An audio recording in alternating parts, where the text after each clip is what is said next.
I had been looking forward to this cruise for months. It was supposed to be a chance to disconnect from work, forget about deadlines, and finally breathe. The ship, the Serenity Dawn, was a massive, gleaming monument to luxury. As I stepped onto the deck that morning, sunlight danced across the endless blue horizon, and a warm ocean breeze carried the smell of salt and sunscreen. Everything about the first day felt perfect. Families laughed near the pool, music floated through the air, and servers hurried past carrying trays stacked with cocktails and plates of seafood. I remember thinking it was impossible to feel stressed here.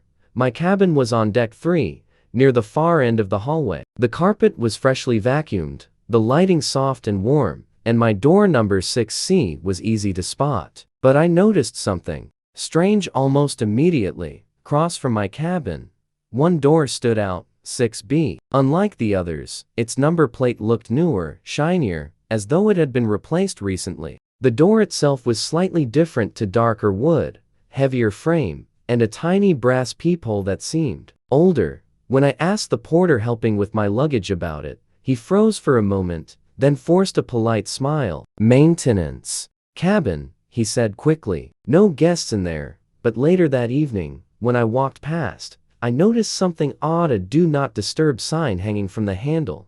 I shrugged it off at first. I was on vacation, after all. But around midnight, as I lay in bed, I heard it faint, muffled crying. It was coming from inside 6B. I held my breath, listening. The sound was soft, almost childlike, but carried an edge of pain. I thought about knocking, but before I could, I heard footsteps approaching down the hallway. When I looked through my peephole, 2 crew members in Navy uniforms stood outside 6B. One of them whispered sharply, "Keep it locked. No one goes in there." I stepped back, heart racing. That was the moment I realized something wasn't right. The next day, I tried to forget about it. I spent the afternoon by the pool, sipping cocktails, trying to lose myself in the rhythm of the waves and the chatter around me. But even surrounded by hundreds of passengers, I couldn't shake the feeling that something was off about that hallway. That night, I woke up at 3:12 a.m. to the sound of faint tapping. It was rhythmic, deliberate, and coming from just outside my door. I froze, listening. The tapping stopped, replaced by soft footsteps moving down the hall. I cracked my door open slightly and peeked out. That's when I saw her, a woman, barefoot, wearing a long white dress that looked damp, almost translucent under the dim hallway lights. Her hair clung wetly to her face, and her head hung low as she moved stiffly towards 6B.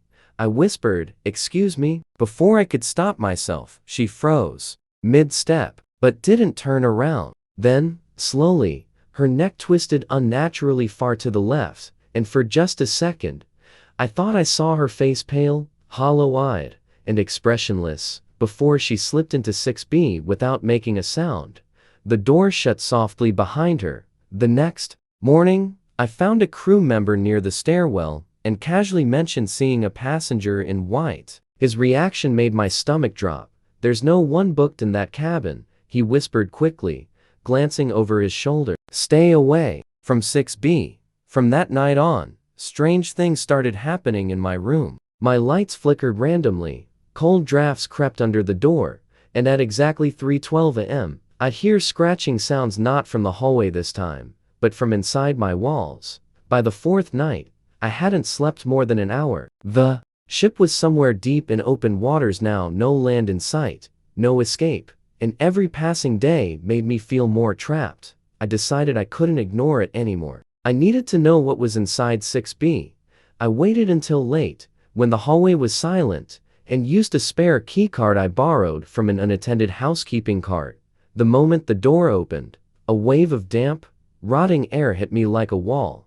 The cabin was freezing, and the faint smell of mildew mixed with something sharper, metallic. The lights didn't work, but enough moonlight bled through the small porthole for me to see. The bed was stripped bare, the mattress stained and sunken. A cracked mirror leaned against the wall, and deep scratches scarred the wooden floor near the bed. On the small desk, an old passenger manifest lay open, yellowed with age. I flipped through it and stopped at June 7, 2018, 5 years ago. The name, Evelyn Marks. Status, deceased. Location, cabin 6B. Suddenly, the air grew colder. I heard slow, deliberate footsteps behind me. When I turned around, the doorway was empty, but the cabin door slammed shut with a deafening crack. The handle rattled violently as though someone was trying to lock me inside. I bolted out just before the lock clicked into place, heart hammering in my chest. From that night on, I kept hearing whispers whenever I passed that cabin. It sounded like Evelyn's name being repeated over and over, in a voice that wasn't human. On the final night of the cruise, I packed early, desperate to leave. I avoided Deck 3 as much as possible and tried to stay in crowded areas. But at 3:12 a.m., I woke up again. This time, she was standing at the foot of my bed. The woman in white, Evelyn. Water dripped from her hair, soaking the carpet. Her face was obscured by shadow, but her breathing was ragged, unnatural, like lungs full of seawater. I couldn't move. I couldn't scream. She leaned forward slowly until her cold, damp hand brushed my ankle. Then, just as suddenly, she was gone. The next morning, I ran off the ship without looking back. 2 weeks later, at home, I got an email from the cruise company confirming my booking details. Out of curiosity, I scrolled down to my cabin information, room number 6B, but that wasn't possible. I had booked 6C. I called customer service immediately, and after a long silence, the representative finally said, "Sir, cabin 6B has been sealed for 5 years. It hasn't been booked by anyone since the incident." I never replied. I deleted the email. But some nights, when I wake up at 3:12 a.m., I swear I can still hear soft tapping and faint crying just outside my bedroom door. I wasn't planning to take the tour. I booked this cruise to relax, not to wander dark hallways beneath hundreds of tons of steel in the middle of the ocean. But when the announcement came over the intercom on our second night, exclusive behind-the-scenes midnight tour, limited spots available, something about it intrigued me. I signed up without thinking twice. At 11:45 p.m., I joined about a dozen other passengers near the aft stairwell. Our guide, a cheerful young man named Corey, led us past a crew-only sign and down a narrow flight of stairs. The further we descended, the colder the air became. The music and laughter from the upper decks faded until all we could hear was the low, constant thrum of the engines. "Ladies and gentlemen," Corey said with a smile, "welcome to the heartbeat of the Mariner Eclipse." He showed us the water filtration systems, the laundry facilities, and a control panel lined with blinking lights. Everything seemed normal until we turned a corner and came across a massive steel door, painted black, with yellow warning stripes across it. A faded sign above read, "Sub-level 4, restricted access." I raised my hand. "What's down there?" Corey paused for a fraction of a second, his grin faltering before returning just as quickly. "Just storage," he said lightly, moving us along. Nothing exciting, but as we walked away I noticed the door was padlocked, and behind it, faintly, I thought I heard something. A low metallic bang. Once, twice, 3 times. That night, back in my cabin, couldn't sleep. The engines hummed softly through the floor, but somewhere beneath that constant vibration, I swore I heard it again. Bang, bang, bang, directly below me, exactly where sub-level 4 would be. By the third day, I couldn't get that door out of my head. I tried casually asking different crew members about it, but no one gave the same answer. One young steward said it was emergency storage. Another bartender claimed it was unused ballast space, but an older mechanic, a man with deep lines on his face and oil-stained hands, just shook his head and muttered under his breath, "They should have sealed it off for good." When I pressed him, he glanced around nervously and leaned in. "People disappeared down there. A maintenance crew, years back. 3 of them went in. None came out. They drained the deck and welded the damn door shut. But somehow, sometimes, you still hear." He stopped himself and walked away without finishing his sentence. That night, I couldn't resist. At around 1:15 a.m., I left my cabin and crept toward the lower decks. The hallway lights flickered softly, and the hum of the engines felt louder than usual, like a distant roar beneath my feet. When I rounded the corner, I froze. The mechanic, the same one who warned me, was standing at the black steel door, holding a flashlight. He looked over his shoulder once, then unlocked the padlock and slipped inside. I hesitated for only a moment before following him. The door shut behind me with a hollow metallic clang, sealing us both inside sublevel 4. The air down there was damp and cold, carrying the smell of rust and stagnant seawater. My flashlight beam cut through the darkness, illuminating narrow walkways, dripping pipes, and walls slick with condensation. "Sir," I whispered, following the faint glow of the mechanic's flashlight deeper into the maze, but he didn't answer. Somewhere ahead, I heard the creak of a door, then silence. I pressed forward slowly, the sound of my own breathing loud in my ears. The further I went, the more wrong everything felt. The walls seemed to close in, the temperature dropped sharply, and my footsteps echoed strangely, as though the space around me was far bigger than it looked. Then I saw them: wet footprints, bare, human footprints, glistening under my light, leading deeper into the tunnels. I followed them cautiously until they reached a puddle of dark water and stopped. I stood there, frozen, listening. That's when I heard it: a wet, ragged inhale, followed by a deep, guttural exhale. Something was breathing in the darkness with me. I spun around, flashlight shaking in my hand, but the hallway was empty. I turned back toward the puddle, and the footprints were gone. I didn't wait. I ran. I stumbled back into my cabin around 2:45 a.m., drenched in sweat and gasping for breath. The next morning, I woke up convinced it had been a nightmare. But when I checked my shoes, the soles were damp. For the rest of the cruise, I avoided the lower decks completely. I didn't even take the elevators, terrified they'd stop somewhere near sub-level 4. I just wanted to get off that ship. 2 days later, we docked. I left without saying a word to anyone. Weeks passed, and I tried to move on, convincing myself I imagined everything. But then, one night around 2 a.m., I woke up to a sound, a low, constant hum, vibrating faintly beneath my bed. I sat up, heart pounding, listening carefully, and then I heard it: faint, deliberate, impossibly distant. Bang, bang, bang. Coming from somewhere far below, just like sub-level 4. Cruise ships are supposed to feel safe. You're surrounded by thousands of people, staff at every corner, cameras on every deck, and security on constant patrol. But on the third night of my vacation, I realized just how fragile that illusion really is. It started with an announcement at breakfast. "Attention, guests," the captain's voice echoed through the speakers, calm but clipped. "One of our passengers has been reported missing. If you have any information, please contact the crew immediately." A murmur rippled through the dining hall. People looked at each other, confused, worried. I heard someone behind me whisper, "Did they say who?" I didn't know at the time, but later I found out. It was a man named Daniel Rowe, staying in cabin 8F, just 2 doors down from mine. I remember seeing him around the ship earlier that day, tall, mid-40s, wearing a blue polo shirt and sandals. He'd been drinking a mojito by the pool, laughing with his wife. That night, he vanished without a trace. I befriended a young crew member named Sasha during the trip, and she slipped me a detail the captain hadn't shared. "No one saw him fall," she whispered, glancing around nervously. "There's no splash, no scream, nothing on the deck cameras. He just disappeared." Later, she did something she wasn't supposed to. She showed me a snippet of internal security footage. At 2:43 a.m., Daniel walks down the hallway toward his cabin. He unlocks the door. He steps inside, and then nothing. The footage never shows him leaving.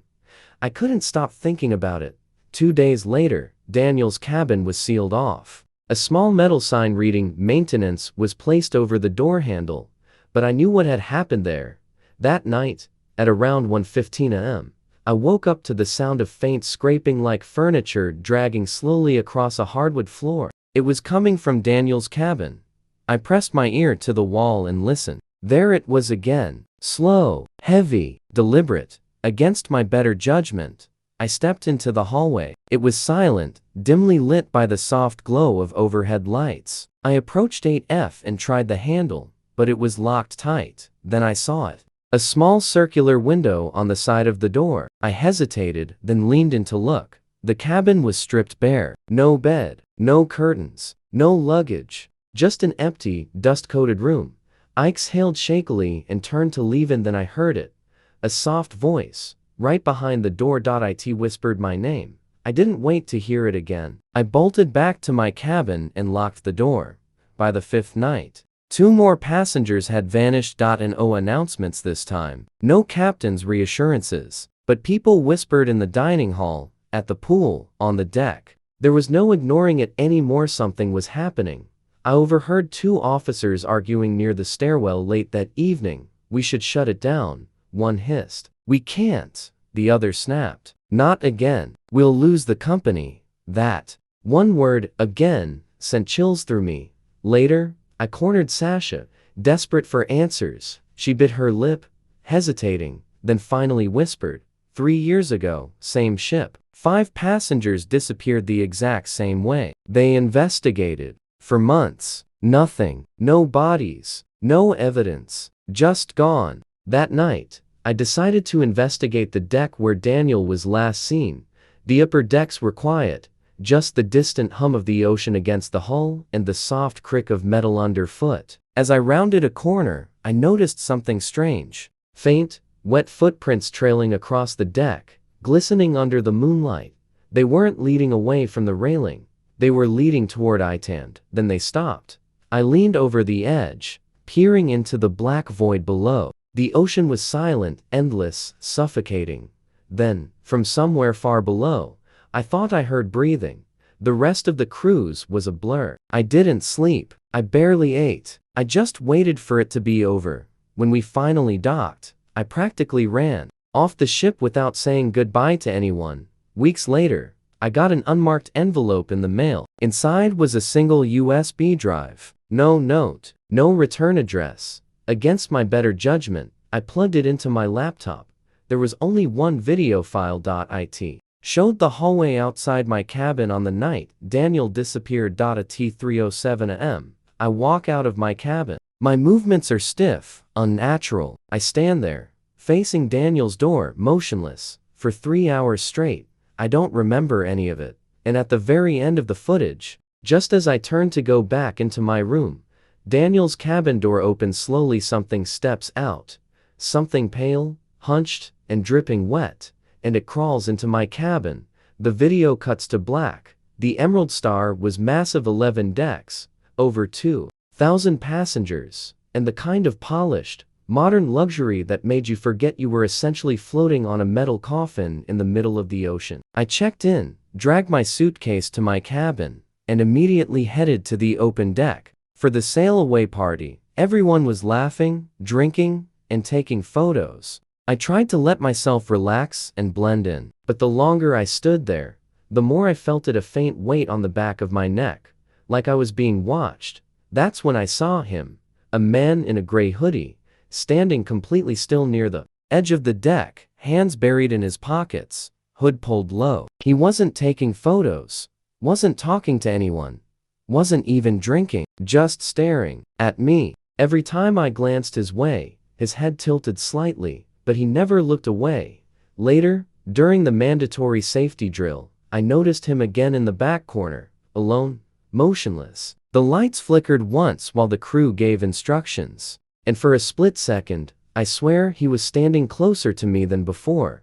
I told myself it was just my imagination. First night nerves, nothing more. But later, after dinner, I overheard 2 women at the bar flipping through the ship's passenger list on the cruise portal app. Apparently, it's something frequent cruisers did for fun. On impulse, I leaned over and asked if they could check for one name. The guy in the gray hoodie. We scanned through hundreds of names. He wasn't on there. I barely slept that night. Every creak of the ship, every groan of the metal beneath me felt amplified in the silence of my cabin. I kept replaying his face, or what little I could see of it under the shadow of that hood. The next evening, after dinner, I saw him again. This time, he wasn't on the open deck. He slipped through a set of double doors on deck 7 labeled crew only. I hesitated. That hallway wasn't meant for passengers, but something in me Maybe obsession made me follow him. The hallway beyond was narrow and dim, the buzzing fluorescent lights above me flickering every few seconds. The air smelled damp, like wet rope and salt. My sneakers squeaked against the vinyl floor, each sound bouncing back at me like there were more footsteps than just mine. I turned a corner. He was gone. At the end of the hallway was a locked steel door with no window. I placed my ear against it, heart pounding. That's when I heard it, faint whispers, overlapping voices I couldn't quite make out, until one word became clear. My name. Daniel, drawn out slowly, like someone savoring it. I spun around instantly. The hallway was empty. I ran back to the passenger decks without looking back once. By day 4, I was unraveling. I couldn't relax by the pool, couldn't enjoy the shows, couldn't even eat without scanning the room for him. Every shadow on the deck felt heavier. Every random passenger glance felt deliberate. I finally went to the guest services desk and explained everything: the hoodie, the manifest, the locked hallway. The woman behind the counter smiled politely and assured me they'd look into it. I could tell by her expression she thought I was drunk or paranoid. That night, I decided to take the elevator down to deck 3 for a midnight snack. I stepped in, pressed the button, and leaned back.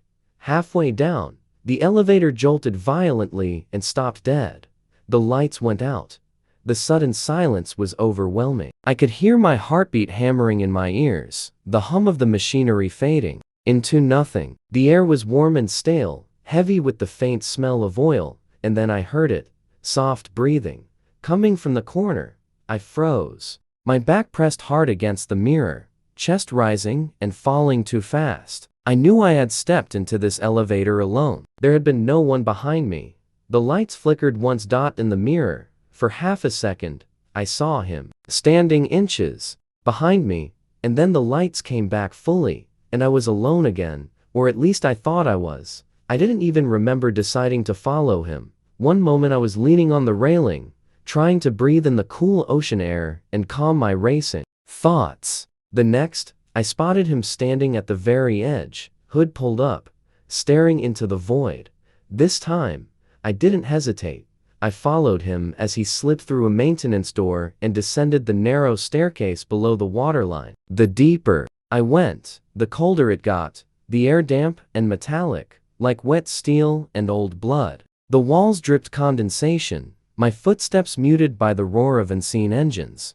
I called out. He didn't respond. At the end of the corridor, a door stood slightly open. I pushed it, slowly. Inside was a small, dimly lit room with a single metal table. On it lay a folder. I opened it.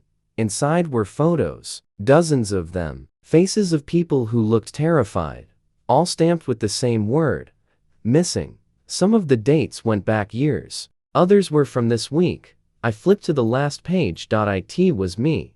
Before I could react, the door slammed shut behind me, and in the reflection of the metal wall, I saw him standing directly behind me.